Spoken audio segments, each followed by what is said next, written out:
Hello everyone. बेटा हमने evidences of evolution के जो है कुछ देख लिया था। वो टॉपिक एवोल्यूशन ऑफ वो एविडेंसेस ऑफ एवोल्यूशन का टॉपिक हमने देख लिया था। नेक्स्ट हमारे पास है बेटा जो मतलब ये एनसीईआरटी का सीक्वेंस में ही चल रहा है। तो ये आगे क्या है, नेचुरल सिलेक्शन के मतलब सपोर्ट में कुछ चीज़ें दी गई हैं, ठीक है, कुछ उदाहरण दिए गए हैं, उनकी हम बात करते हैं। तो एक केस है इंडस्ट्रियल मेलानिज्म का, जो कि इंग्लैंड से आया है, ठीक है। तो जो इंग्लैंड में बेटा कुछ मॉथ्स है, मॉथ्स की दो स्पीसीज थी, वेस्टर्न बेटुलेरिया एंड वेस्टर्न कार्बोनेरिया। जो बेटुलेरिया थे बेटा वो वाइट विंग मॉथ थे, है ना, सफ़ेद उनके पंख थे। और जो कार्बोनेरिया थे उनके डार्क विंग मॉथ थे, उनके काले काले पंख होते थे, ठीक है। तो बेटा जब 1850 में हमने एनालिसिस की, उनको देखा गया, तो सबसे वहाँ पे वाइट विंग वाले मॉथ ज़्यादा थे, ठीक है। लेकिन जब 1920 में, तब तक वहाँ पे इंडस्ट्रीज बहुत ज़्यादा डेवलप नहीं थी। 1850 में इंडस्ट्रीज बहुत ज़्यादा डेवलप नहीं थी, लेकिन चूँकि उसके बाद इंडस्ट्रियलाइजेशन और बहुत सारी इंडस्ट्रीज लग गई, तो 1920 में जब दोबारा हमने मतलब ये देखा कि एनालिसिस की, तो वहाँ पे पता चला कि जो डार्क विंग वाले मॉथ्स हैं वो ज़्यादा हैं, मतलब जो रेशियो था उनका बिल्कुल पलट गया, ठीक है। तो ऐसा क्यों हुआ? तो इसका रीज़न क्या बताया गया बेटा कि जो इंडस्ट्री चूँकि बनी तो उससे बहुत ज़्यादा स्मोक होता है, तो उसकी वजह से जो पेड़ पौधे हैं उनके ऊपर एक बिल्कुल कार्बन की कवरिंग जमा हो गई है ना, ब्लैक ब्लैक सा हो गया। तो जो प्रीडेटर थे वो वाइट विंग वाले मॉथ, जैसे वाइट विंग का मॉथ है, अगर वो ब्लैक कलर के पेड़ पे बैठा हुआ है, ठीक है, तो वो बहुत ही इजीली आइडेंटिफाइड हो जाता था, है ना, कि उसको तुरंत ही पता चलता कि वाइट है और ब्लैक पे बैठा है, तो तुरंत पता लगाते थे। तो प्रीडेटर को उनको पकड़ने में बड़ी आसानी से होती थी। लेकिन जो डार्क कलर के मॉथ थे वो काले में काले छिपे रहते थे, ठीक है, तो उनको प्रेडेटर इजीली आइडेंटिफाई नहीं कर पाते थे, जिससे वो बच जाते थे, ठीक है। तो इसीलिए जो डार्क विंग वाले मॉथ थे वो सर्वाइव कर गए, और वाइट विंग वाले मॉथ जो थे वो मतलब धीरे धीरे कम होते गए। इसीलिए 1920 में जो है बेटा मतलब वो उनका रेशियो उलट गया बिल्कुल, है ना। जितने वाइट विंग वाले थे उतने डार्क विंग हो गए, और जो डार्क विंग के थे वो वाइट विंग हो गए, है ना। नंबर की बात हो रही है, इतने नंबर में हो गए, ठीक है। तो इसलिए बोलते हैं नेचर उन्हीं को सेलेक्ट करती है जो फिट होते हैं, ना। तो ये फिटनेस अब इस तरीके से आप देख सकते हो, ठीक है। और ऐसा ही एडॉप्टेशन होता है बेटा, कि जैसे इन लोगों ने अडॉप्ट किया, वैसे एडॉप्टेशन होता है। जैसे आप लोगों ने सुना होगा कि कुछ मच्छर ऐसे होते हैं जो डीडीटी के छिड़काव से भी नहीं मरते हैं, है ना। तो वो उस तरीके से उन्होंने, कुछ पेस्ट ऐसे होते हैं, कुछ इंसेक्ट ऐसे होते हैं जो इनके ऊपर इंसेक्टिसाइड पेस्टिसाइड का कोई असर ही नहीं होता। तो इस तरीके से उन्होंने अपने आप को अडॉप्ट कर लिया, है ना, उसके खिलाफ जो है अपने अंदर कुछ चेंजेस ले आए हैं वो लोग जेनेटिक लेवल पे, जिससे उन पर पेस्टिसाइड्स का या मतलब उन हर्बिसाइड्स का जो है इफेक्ट नहीं होता है, ठीक है। नेक्स्ट टॉपिक है बेटा हमारा एडॉप्टिव रेडिएशन, है ना। एडॉप्टिव रेडिएशन क्या होता है बेटा कि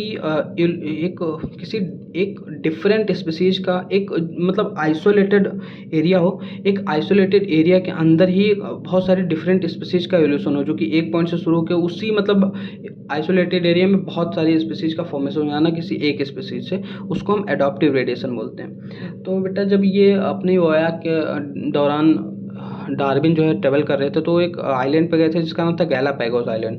तो वहाँ पे एक टाइप के ना बर्ड देखे जो ने बड़ा शौक किया इनको, जिससे उस मतलब बाद में उनको डार्विन फिंचेस कहा गया उन्हीं बर्ड्स को। उन्होंने देखा कि जो अलग अलग बर्ड्स हैं उनकी सेम ही स्पीसीज के हैं, लेकिन उनकी बीक्स में जो है बहुत ज़्यादा डिफरेंस है ना, किसी की बड़ी है, किसी की छोटी, किसी की नुकीली है, किसी की नॉर्मल है। तो उन्होंने फिर सोचा कि ऐसा क्यों हुआ होगा। बहुत ऑब्जर्व किया उन्होंने, पता चला कि इनकी जो ईटिंग हैबिट्स है वो बहुत अलग है, क्योंकि जो जो इंसेक्टिवर्स थी बर्ड्स, उनकी जो है नुकीली चोंच हुआ करती थी, है ना। और जो बिल्कुल मतलब शाकाहारी थी, है ना, हर्बीवोरस, उनकी जो बीक थी वो नॉर्मल थी, जैसे वो नुकीली नहीं थी ज़्यादा। तो इस तरीके से उन्होंने बताया कि हाँ ये मतलब एडॉप्टिव रेडिएशन का बड़ा ही अच्छा एग्जाम्पल है। और एडॉप्टिव रेडिएशन के आप समझ में आ गया ना, एडॉप्टिव रेडिएशन एक बार फिर मतलब हम कर लेते हैं। Adaptive radiation, adaptive radiation is actually evolution of different species, evolution of different species in an isolated geographical area starting from one point and literally radiating to the other parts of that island या geographical area। ये definition है actually, है ना, NCERT में जो दी गई है, ठीक है। और इसके another example of Australian marsupials are other example of adaptive radiation. But जो ऑस्ट्रेलियन मार्सुपियल्स हैं ये भी इसी के एग्जांपल हैं, ठीक है। आपको मैं दिखा रहा हूँ, एक मिनट, एक सेकंड देंगे मुझे। जो हम लोग यहाँ बेटा ये जो ऑस्ट्रेलियन मार्सुपियल्स का ये दे रखा है यहाँ पे, है ना, इसका आप लोग याद कर लेंगे। ये थोड़ा इंपॉर्टेंट है कि मोल का मार्सुपियल, मोल एंटीटर का नम्बैट, और माउस का मार्सुपियल, माउस लेमर का स्पॉटेड कस्कस, है ना, ये यही चीज़ है। ये अडॉप्टिव रेडिएशन जो है दिखाया गया एनसीईआरटी में, यहाँ पे ये अडॉप्टिव रेडिएशन बताया गया है। आप यहाँ से देख सकते हैं अडॉप्टिव रेडिएशन के question. This process of evolution of different species in a given geographical area starting from a point and laterally radiating to the other area of geography और habitat is called adaptive radiation. ये is the definition. ठीक है, I hope ये clear होगा आपको। ठीक है बेटा, तो हम आगे बढ़ते हैं।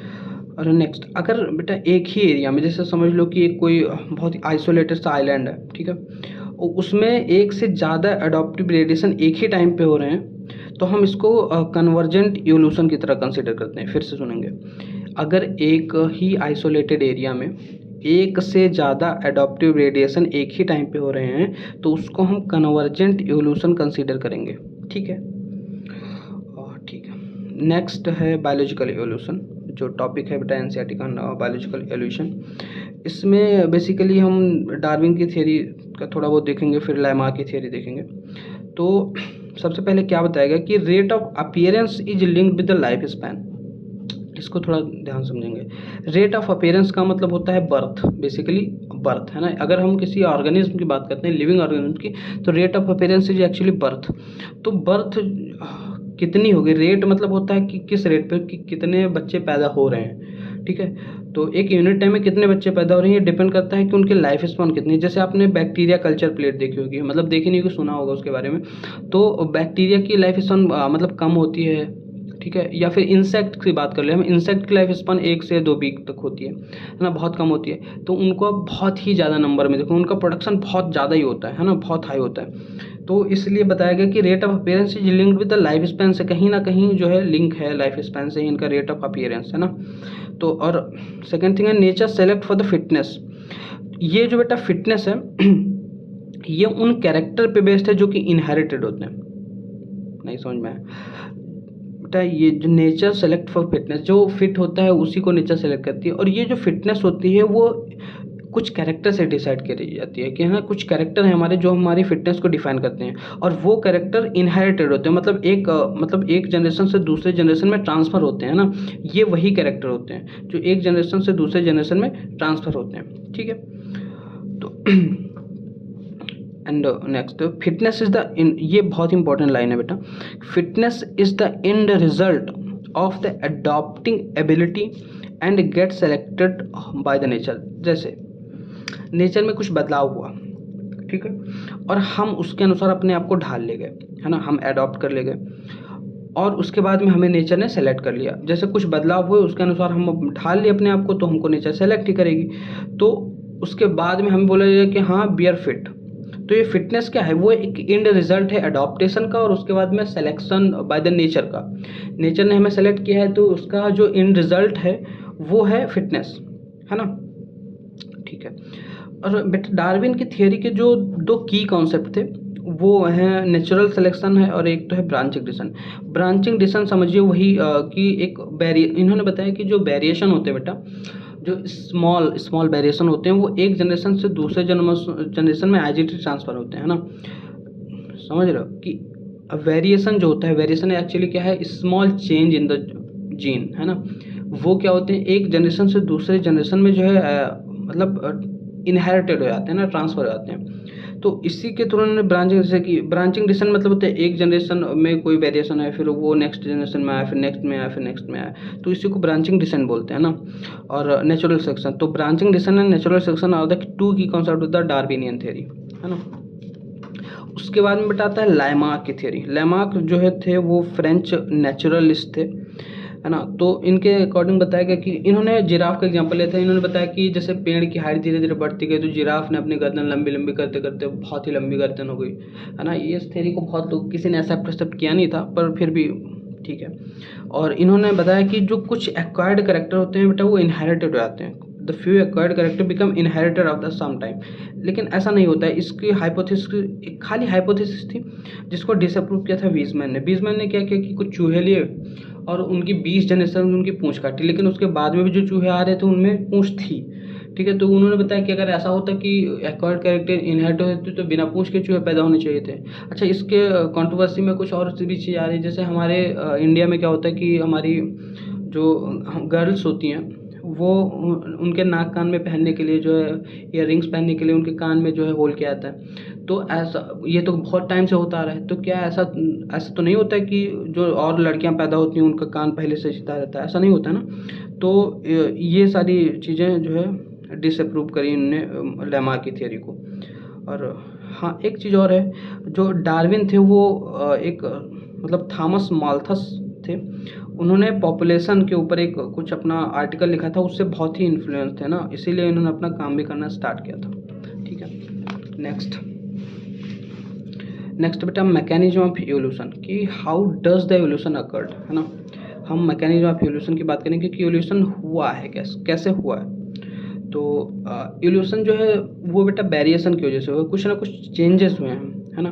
तो इसके बारे में दो लोगों ने बताया, पहला तो ह्यूगो डे वरीज ने बताया। ह्यूगो डे वरीज ने क्या किया, ये इन्होंने यूनिंग प्राइमरोज पे काम किया बेटा। यूनिंग प्राइमरोज, ये इंपॉर्टेंट क्वेश्चन है बेटा कि ह्यूगो डे वरीज ने किस पे काम किया था। तो यूनिंग प्राइमरोज पे काम किया इन्होंने, और इन्होंने म्यूटेशन के बारे में बताया। अगर इन्होंने बताया कि इवोल्यूशन का कारण जो है वो म्यूटेशन है ना।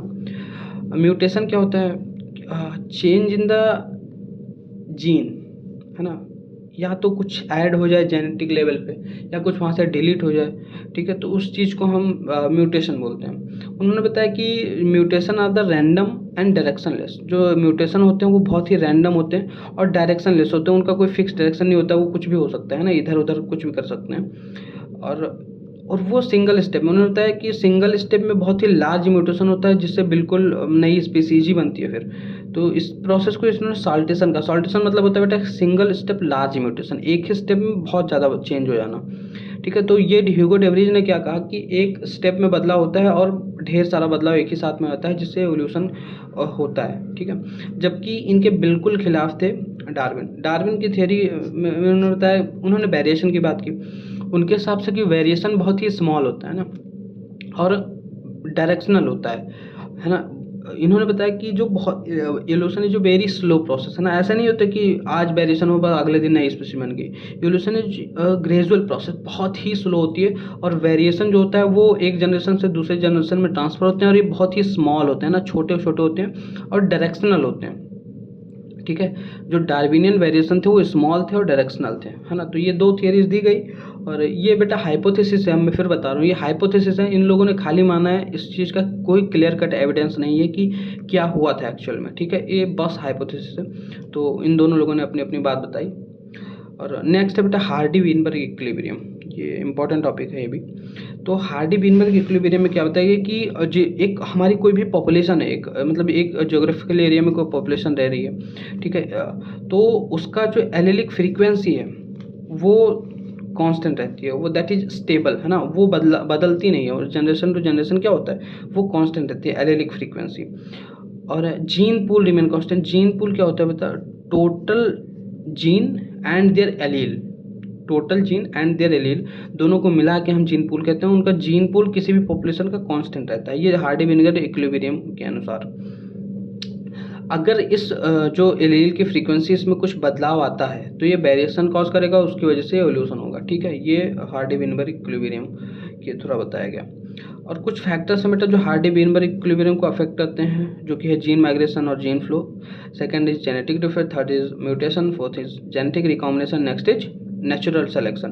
बेटा अब जीन फ्लो या जीन माइग्रेशन क्या है इसको थोड़ा सा समझते हैं। मान लो यहाँ पे कोई पॉपुलेशन रह रही है ना, यहाँ पे कुछ पॉपुलेशन रह रही है, अब इसमें से एक पॉपुलेशन जो है कुछ थोड़ी सी उठ के कहीं बाहर चली गई इधर रहने के लिए, बिल्कुल ज्योग्राफिकली आइसोलेटेड एरिया में, ठीक, यहाँ पे चले गए।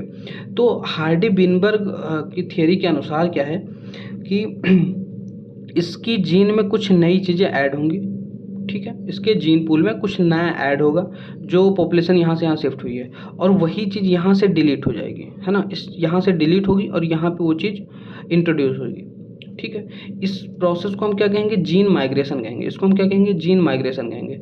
और अगर जीन माइग्रेशन कई बार होता है, मल्टीपल टाइम अगर होता है तो उसी को हम जीन फ्लो बोलते हैं, क्या समझ में आया बेटा? एक बार फिर से देखेंगे कि एक पॉपुलेशन यहाँ रह रही थी, उसमें से कुछ पार्ट उसका जो है एक ज्योग्राफिकली आइसोलेटेड एरिया में जाता है, ठीक है। तो इस थियरी के अनुसार, हार्डी-विनबर्ग थियरी के अनुसार, यहाँ पे इसके जीन पूल में कुछ फ्रीक्वेंसीज या कुछ चीज़ें ऐड होंगी और वो चीज़ें यहाँ से डिलीट होंगी, ठीक है।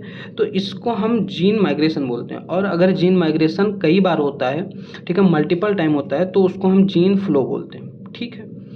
और अगर यही सेम चेंज बेटा अगर बाई चांस हो जाए, है ना, ऐसा नहीं कि मतलब ये माइग्रेशन ना भी हो और बाई चांस ऐसा ही चेंज हो जाए कि कुछ डिलीट हो जाए, कुछ ऐड हो जाए, तो उसको हम जेनेटिक ड्रिफ्ट बोलते हैं। क्या बोलते हैं? Genetic drift.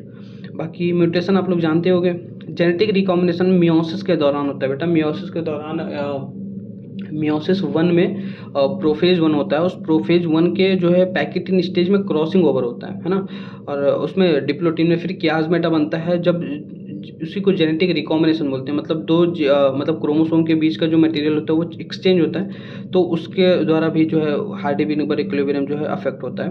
And last is natural selection. Natural selection के बारे में हमने डिटेल में बात कर ही रखी है ना, कि survival of the fittest, nature उसी को सेलेक्ट करता है जो रिप्रोडक्टिवली फिट होता है ना। तो और ये कुछ एक फिगर दिया गया है एनसीईआरटी में, if change in allelic frequency so different. हाँ, ये फाउंडर इफेक्ट की बात कर लेते हैं बेटा हम लोग। फाउंडर इफेक्ट क्या है कि जैसे मतलब मान लो यहाँ से एक स्पीसीज यहाँ गई, ठीक है, इस पॉपुलेशन का कुछ पार्ट जो है यहाँ पे रहने लगा, और तो इसकी फ्रीक्वेंसी, इसकी जीन की फ्रीक्वेंसी में कुछ बदलाव होगा। हमने अभी बात की जीन फ्लो के बारे में, है ना। तो लेकिन अगर ये बदलाव थोड़ा सा है तो चलो फिर भी ठीक है, लेकिन अगर ये बहुत ज़्यादा अमाउंट में बदलाव हो तो ये नई स्पीसीज बन जाएगी, है ना, ये न्यू स्पीसीज का फॉर्मेशन हो जाएगा। तो इसी को हम फाउंडर इफेक्ट बोलते हैं, ठीक है। तो और ये जो स्पीसीज आई थी यहाँ से यहाँ, इसको हम फाउंडर स्पीसीज बोलेंगे। क्या कहेंगे? फाउंडर स्पीसीज बोलेंगे, ठीक है। तो इसी को फाउंडर इफेक्ट बोलते हैं बेटा। छोटा सा मतलब टॉपिक था। और आगे क्या है ये बेटा देखो, ये हमारी मीन कैरेक्टर वैल्यू है ना। ये एक कोई पॉपुलेशन है जिसकी मीन कैरेक्टर वैल्यू ये है। अगर मीन कैरेक्टर के आसपास की पॉपुलेशन ज़्यादा बढ़ रही है तो इसको हम कहेंगे कि स्टेबलाइजिंग पॉपुलेशन है, ठीक है। और अगर ये किसी मेन वैल्यू से इधर उधर भाग रही है तो इसको हम डायरेक्शनल बोलेंगे। क्या बोलेंगे? डायरेक्शनल। और ये जो पेरिफेरल, जैसे ये तो मीन हो गई, ये पेरिफेरल मतलब है, ठीक है, ये पेरिफेरल कैरेक्टर है। अगर पेरिफेरल कैरेक्टर की तरफ ज़्यादा जा रहे हैं तो इसको हम डिसरप्टिव बोलते हैं। क्या बोलते हैं? डिसरप्टिव, ठीक है बेटा। तो यहाँ तक मुझे लगता है आपको समझ में आ गया होगा। हमने हार्डी-विनबर्ग इक्विलिब्रियम की बात कर ली है। इसके बाद कुछ मतलब 2 टॉपिक बचे हैं। एक तो ह्यूमन का इवोल्यूशन बचा है और दूसरा एक टॉपिक है कि ब्रीफ अकाउंट ऑफ इवोल्यूशन, जिसमें हमें जो है थोड़ा डायनासोर वगैरह के बारे में बात करनी है और किस तरीके से जो है पहले एम्फीबियन डेवलप हुए, उसके बाद में रेप्टाइल्स आए, रेप्टाइल्स ने कब तक रूल किया, उसके बाद में जो है फिर मैमल्स का डेवलपमेंट कैसे हुआ, इन चीज़ों को पढ़ना है। तो 2 टॉपिक बच रहे हैं, वो हम नेक्स्ट वीडियो में डिस्कस करेंगे। थैंक यू बेटा।